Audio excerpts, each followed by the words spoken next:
Okey, 5 gram berapa harga Okey, 5 gram. Ni saya nak tunjuk. 5 gram. Okey, hari ni tengok tuan-puan tengok. Hari ni 1 gram 401 per gram. 5 gram jadi 4 kali 5 20,000 RM2,005. Okey, melalui akaun Mas Gap lah.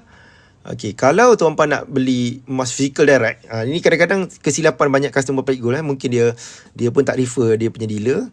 Dia pergi beli dekat website ni secara ni dia panggil outright purchase lah. Ni beli physical terus 5 gram. Tengok harga dia, tengok 2,125. Beza banyak tu, 120 beza. Ini harga retail ni tu. Pada harga retail ni, suggested retail price ni sebenarnya zaman dulu ni item yang kecil-kecil ni dulu dealer-dealer Public Gold nak kena hantar emas dekat customer.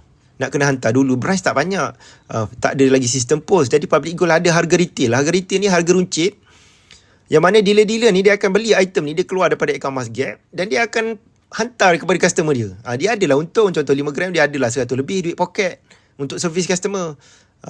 Okay, gold bar 1 gram 455. Tapi kalau akaun Mas Gap tadi 400 campur dengan premium RM10, jimat lah dalam RM20-30 kan. RM20-30 tu untuk dealer uruskan tu. Jadi tuan-puan janganlah beli item ni secara outright purchase melalui akaun Mas Gap. Jangan, tak nak kena pening kepala, melalui akaun Mas Gap saja. Okay.